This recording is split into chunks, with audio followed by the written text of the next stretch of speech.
Hello and welcome to my reactions about Epic History TV. Well, not TV anymore, I guess. And this is Napoleon's greatest gamble, the escape from Elba. Something that I've always wanted to know more about, because in the Epic History videos, they only kind of go briefly over it. I think it's in the old Waterloo video where it's like, he was on Elba and then he just returned to France and that's it. I know they're remaking the, this whole part of the story, because Waterloo I think was their first video, so it's kind of dated and it's very lacking in detail. So yeah, I'm kind of looking forward to it because I don't really know the details, but yeah, this is actually the first Napoleon video reaction on this channel that you're watching right now, because this channel is my new extra channel, and the old channel that I used to post on the Epic History videos was kind of a backup channel if I lost my main one, which I did.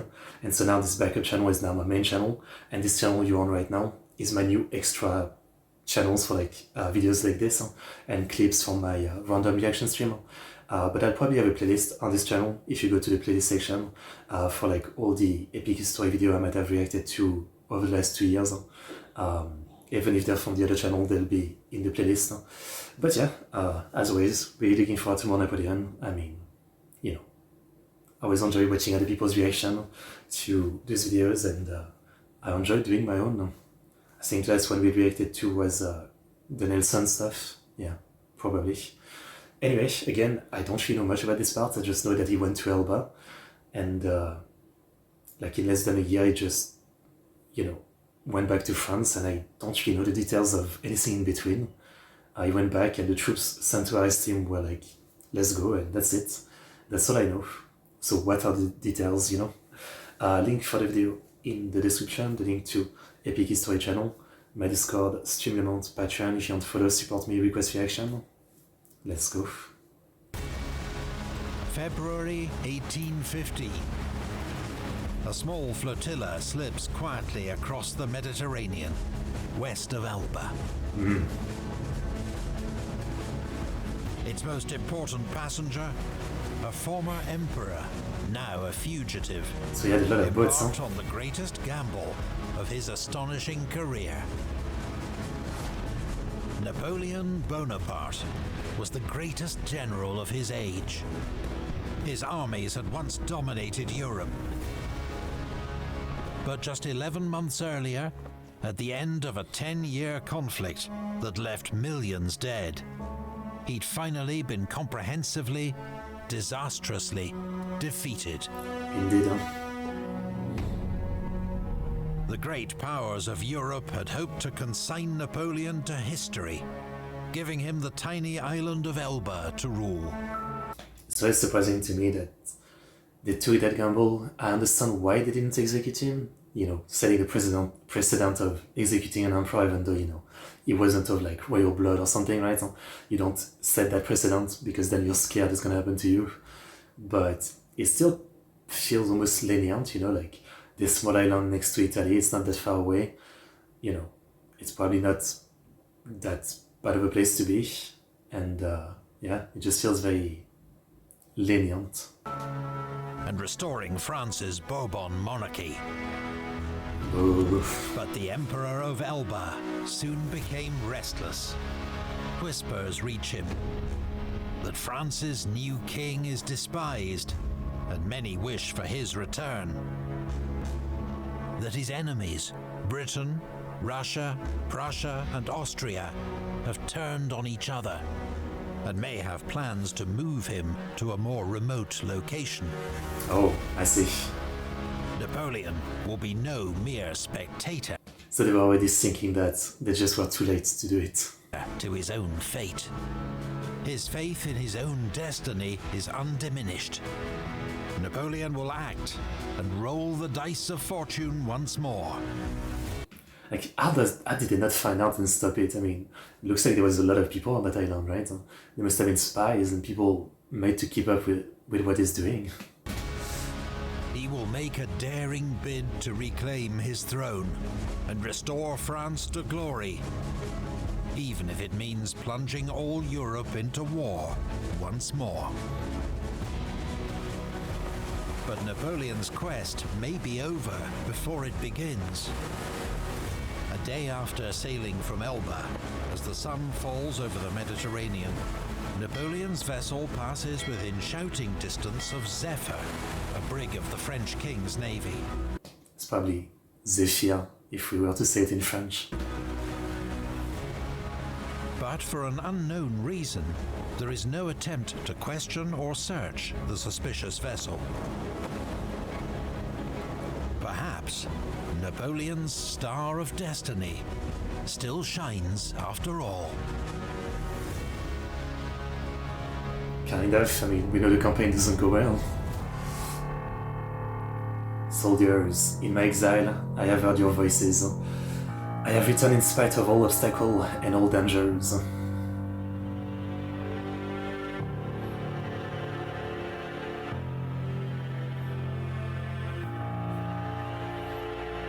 On the 1st of March 1815, Napoleon lands at Gulf of Juan with 1,000 grenadiers of his Imperial Guard. He's just 15 miles from Nice, where his glorious first Italian campaign began 19 years earlier. And to the left, Toulon, where his career began at all. Napoleon has no illusions of the danger. He must win support and turn the tables on his enemies before they trap and arrest him, or worse. Therefore, he must travel fast before they can organize. Aix, on the main road, is a royalist stronghold, so Napoleon takes a more mountainous route to the east. He and his entourage travel 190 miles in 6 days, along narrow, winding tracks. Oof. There is snow and ice and sheer mountain cliffs. Napoleon, now 45 years old, has to travel on foot for much of the journey. Sometimes he stumbles and needs assistance. The contrast to the youthful first consul Bonaparte of 1800 crossing these same mountains is stark. I mean, he was on a mule back then, so it's, like he wasn't, I don't know, isn't it cooler to walk than to be on an horse or a mule? I don't know. He's old, but he's got the motivation. As he moves north, things start to improve. At Sisteron, Napoleon is welcomed by the mayor. At Gap, he is cheered by crowds. But then, on the 7th of March, outside Grenoble, the road is blocked. Man, this is not far, I mean, a couple hours, but not far from where I used to live. Like, Grenoble is, I used to live in the south of France around here, let's say more on the left side of Grenoble. Maybe like 2-3 hours that way, I guess. Feels kind of weird to look at this. By French troops sent by the king. The fifth line includes many veterans of the empire, men who have served under Napoleon's command. There is a standoff. The emperor's grenadiers implore the fifth to join them. Then Napoleon himself steps forward, throwing open his grey coat. Soldiers of the fifth, Or is it if the there is theatrics? one among you who wishes to kill his emperor, he can do so. Here I am. A royalist captain gives the command, fire. Oh. There is silence. Then, cry. Isn't this like, yeah, this is, there's a movie, I think, from the 70s or 80s that is known for, like, a crazy amount of extra to do the battles, but I think they also portray this scene, right? I think so. I think the movie is called Waterloo, no? I've seen clips of it. Is of Vive l'Empereur ring through the regiment. They are won over. That's something. On my march to Grenoble, I was an adventurer, Napoleon later recalled. In Grenoble, I once again became a sovereign.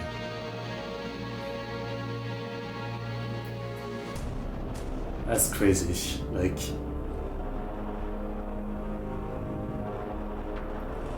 on one side, you could like blame the Bourbon for being brain dead, sending troops that used to be loyal to Napoleon. They should have sent like fresh troops, they're more loyal troop to the monarchy or something, right? To just make sure something like this doesn't happen. But I guess, it's a good example of just the Bourbon, coming back and being terrible at what they do, right? They are just like, rich and just ruling just by blood, right? And they have no real understanding of things and smartness, I guess. There's a reason they were like thrown out in the first place. There was an instantaneous and irresistible outburst. You would have thought the settings were coming down. I seem to have become a Frenchman once more. General Thibault at the Tuileries Palace.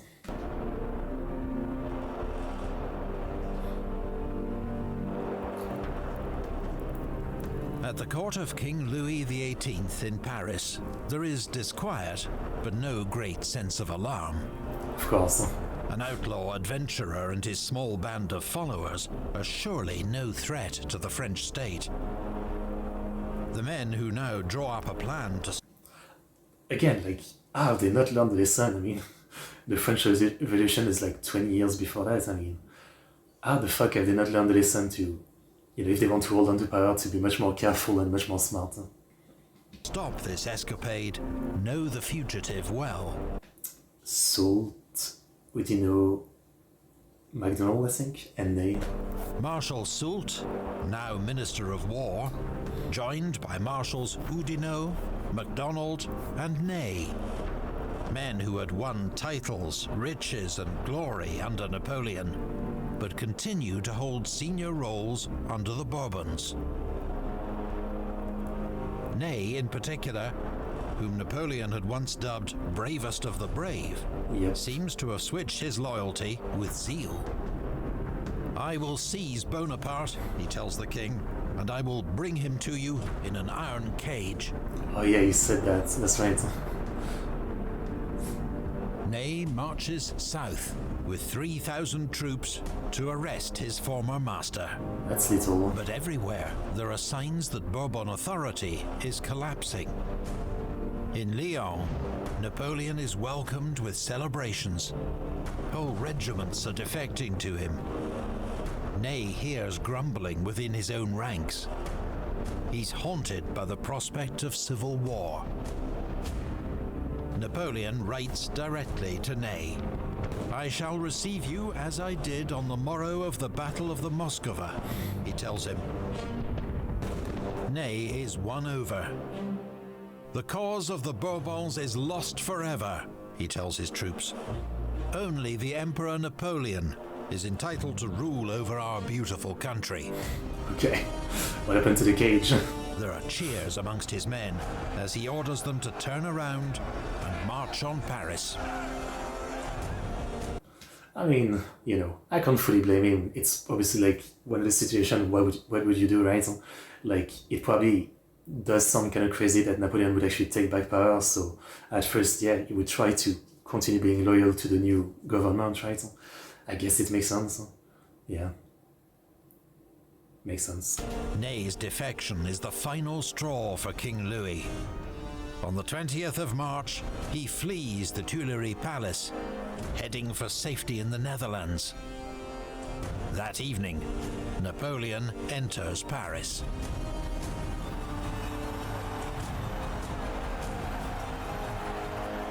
At the Tuileries, he is acclaimed by former ministers, dignitaries, and soldiers, many of whom are now out of work.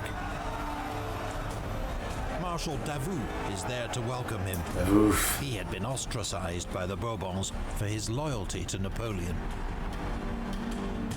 Even Joseph Fouché, the wily Minister of Police for the last 16 years, is on hand to offer his services, which are quickly accepted. Cool outfit. In these first weeks in Paris, Napoleon is a whirlwind of activity. Even with this recap of what happened, it still feels kind of like that was so easy. It's kind of incredible, yeah. And obviously, I think most of the blame can really be put on the coalition for, I guess, being too lenient with Napoleon, right? Like, it's crazy that he was able to leave so easily. And then the second thing is just the Bourbon being, just so terrible at what they do. I mean, they're 10 months back in control of the country, and they lost it so easily with barely trying to, do anything about it. I mean, yeah, there's a reason they were ousted in the first place. He appoints new ministers, prefects, and mayors. He promises a new liberal constitution on the British model. By carcinal legislature, I don't know what it means. Members cannot be arrested during legislative session, right to worship property and trial, right to petition government, Bourbon resurrection forbidden. That's a good one, that's a good one. And yet they'll come back again. Well, for a little bit. That will limit his powers. He lifts censorship and restarts public works. Whether such measures are long-term commitments or mere populism to win support will never be tested. I mean, Bonaparte loyalists across France burst into activity, but many others are more cautious, preferring to wait out events. that would be me probably, because it's like, you know, even though he's back, the country is still fucked up from like, you know, 3 decades of the revolution and the wars, right? And, you know, there's all those other countries which obviously will form another coalition and march into France again. So like, if that was me, I would be like, yeah, I mean, this is all cool, but it's not gonna work out. It seems pretty obvious. We're gonna get invaded again, and there's no way we have the army to fight. I mean, maybe I'm saying that with the insight of knowing what happens, right? But wouldn't it feel like that? I mean, they came in with like hundreds of thousands of men just a year before that, I guess. Yeah. Because across Europe, there is the confident expectation that Napoleon's return can only mean war.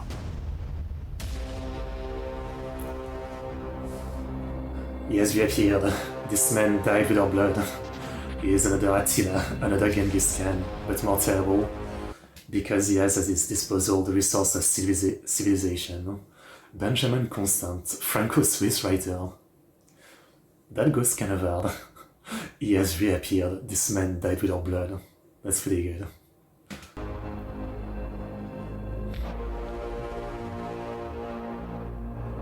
In a comparison to the Mongol, it's pretty interesting. The previous year, 1814, had seen Napoleon defeated by a giant coalition of his enemies after a decade of war. After their victory and Napoleon's exile to Elba, these powers met in one of history's first great international summits, the Congress of Vienna, to decide Europe's future. But without the threat of Napoleon to bind the coalition together, old rivalries and suspicions soon re-emerge. There are bitter disputes about territory and sovereignty. A break between them, even war, seems a distinct possibility. Didn't they sign a treaty of like friendship for 40 years or something? But when the Allied monarchs hear that Napoleon has landed in France, they do not hesitate. They put aside their differences to form a 7th coalition and declare war not on France, but on Napoleon. Oh yeah, that's right. An enemy and disturber of the world. They plan to raise 4 massive armies. Has that ever happened before? Like, it must have, but it must be pretty rare, right? You don't declare war to a country, but to the ruler of the country? Yeah. I mean, even in World War II, right? They didn't declare war to Hitler or, you know, like other leaders like that. They declared war to the country itself. Yeah, that's something. Armies. The Austrian Prince Schwarzenberg's army of the Upper Rhine. The Prussian Prince Blücher's army of the Lower Rhine. The British Duke of Wellington's multinational army of Flanders. So many men. And Barclay de Tolly's Russian Reserve Army. Is that like 500,000 men? No, that's more than that. Like, there's literally no way, there's no chance. They will be supported by smaller contingents from Sweden, Denmark, Italy, Spain, and Portugal. Their total strength, on paper, nearly 1 million men. Okay. Napoleon has just 200,000 troops. Thousands of veterans have flocked to the colors, but the nation is exhausted.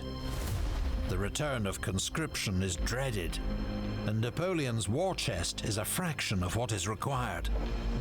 Parts of France are already in revolt. Royalist insurrection.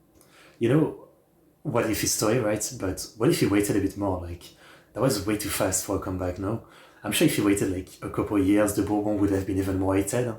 And, you know, like there would be more time for like the coalition to actually fight each other, and maybe for like, you know, the resource to build back up or something. I think he just went too fast. Maybe it's that he knew that he was already dying, because I think I had read somewhere that he already had like big problem with his stomach or something, so he might have already thought that he doesn't have lung or something. But yeah, what if history? What if he waited a couple of years to actually do this? Even though I know they were planning to exile him somewhere else, but still. Actions in the Midi and the Vendée force Napoleon to dispatch troops he cannot easily spare. Napoleon himself is still capable of prodigious bursts of energy and works 15 hours or more in a day. But years of exertion have taken their toll. Count Napoleon, his finance minister, observes, he found himself confined in a narrow space. His meditations became labored and distressing. He withstood less well the strains that were within him. After several hours of work, a certain lassitude came over him that he had never known before. Napoleon knows he has one chance. It will take his enemies months to assemble and organize their armies. If he strikes first and wins a sudden victory, he will throw their plans into chaos and may even split the coalition. I don't know, there's just too many. He begins planning a lightning offensive against the targets within closest reach. The coalition armies of Blücher and Wellington, just across the frontier in Belgium, part of the new United Kingdom of the Netherlands. The stage is set for war, but the first shots have already been fired. Ah, Murat. I forgot about Murat. That's right.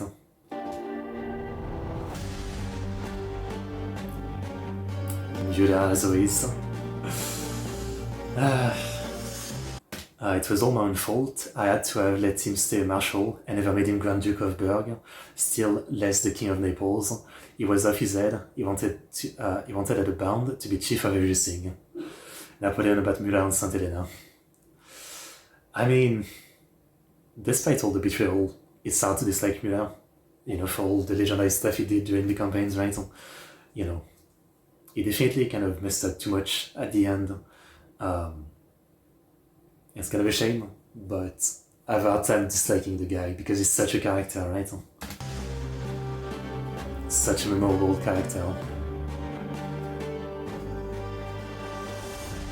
While Napoleon was still marching on Paris, on the 15th of March 1815, Joachim Murat, King of Naples, former Marshal of Napoleon's empire, and his brother-in-law, had declared war on the 7th Coalition.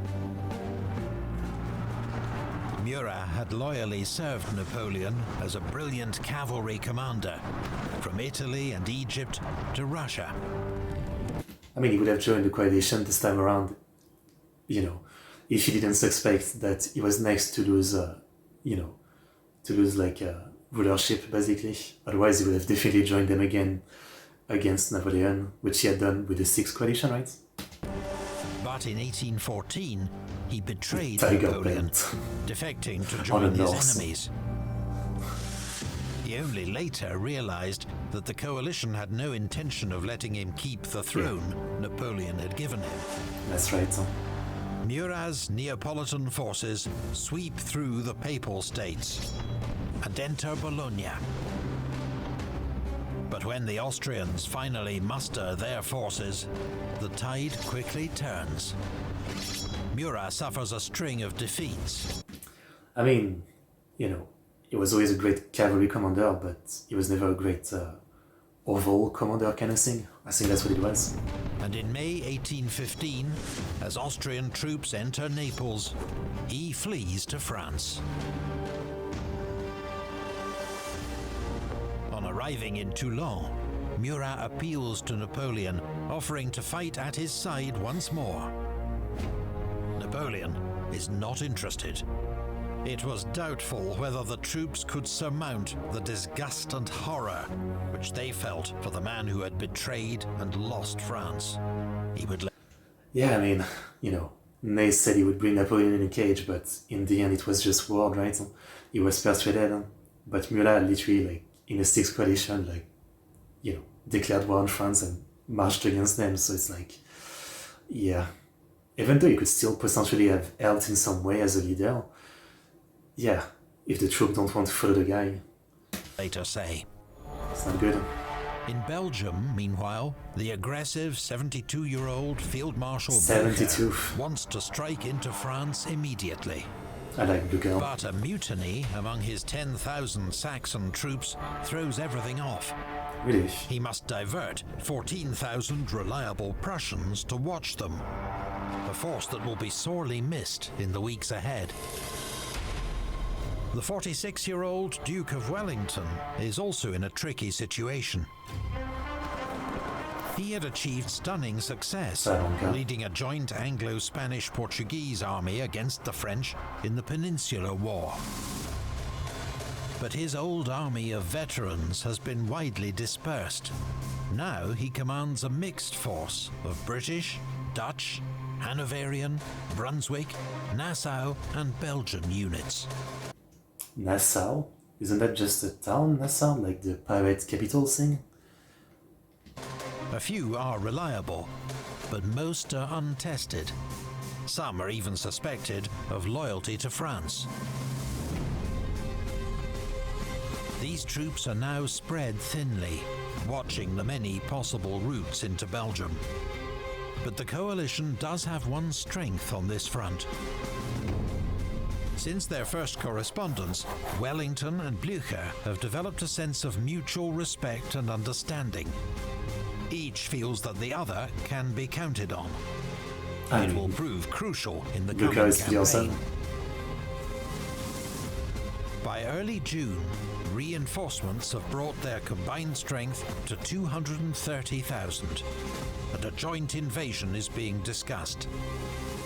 Neither expects that they are about to be attacked. Really? Soldiers, we have forced march before us, battle to fight and danger to encounter. But firm in resolution, victory must be ours. The moment is arrived when we must conquer or die. Napoleon's proclamation to the army. Always really good at speeches.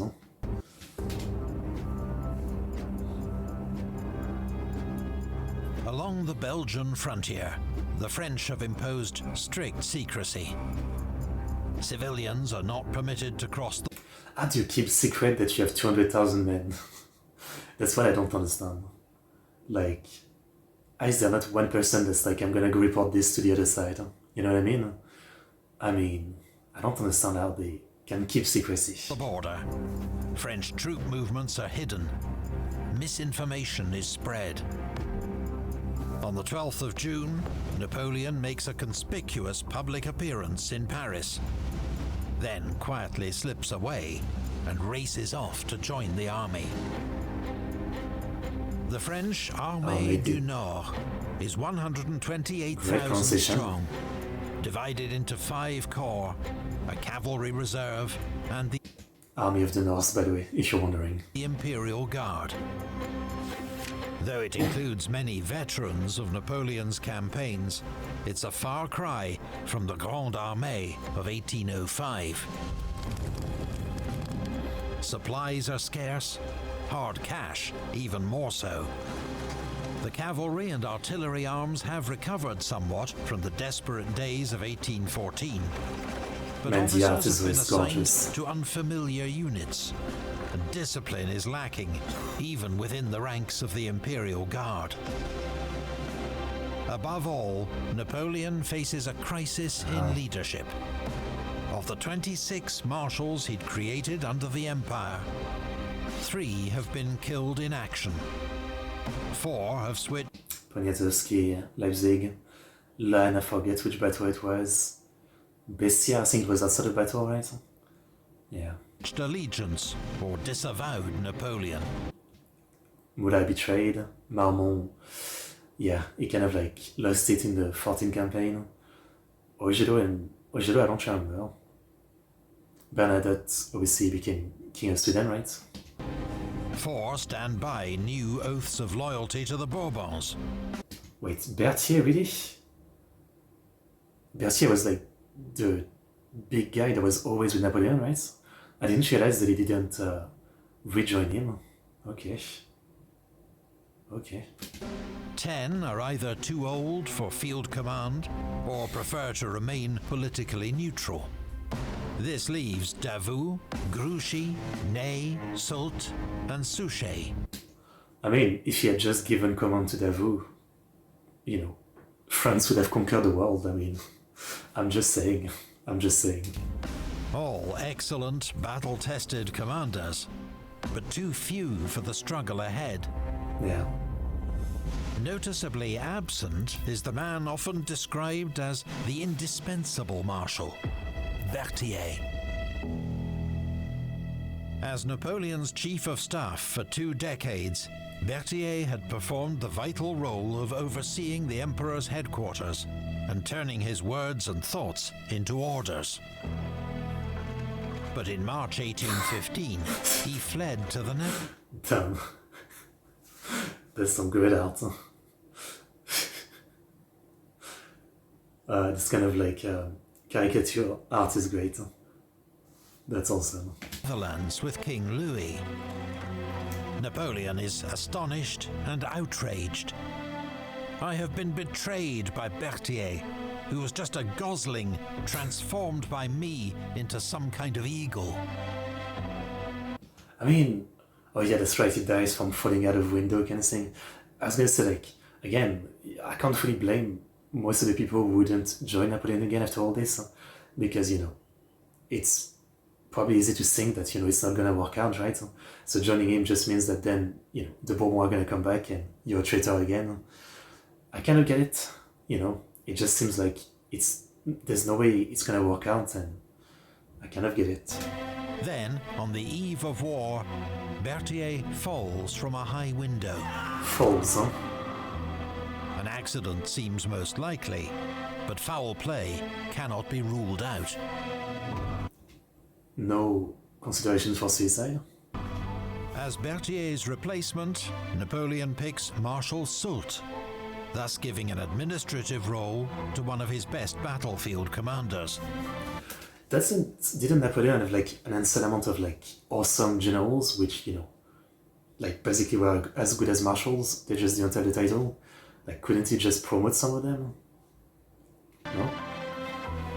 Suchet, another brilliant general, is sent to the south to hold the frontier.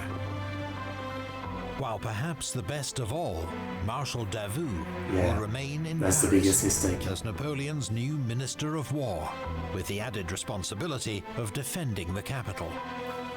So I guess maybe he's doing this because he had left, Marmont was the one that was defending Paris in 14, and the defense was kind of terrible, right? Oh no, actually, I think it was King Joseph, right?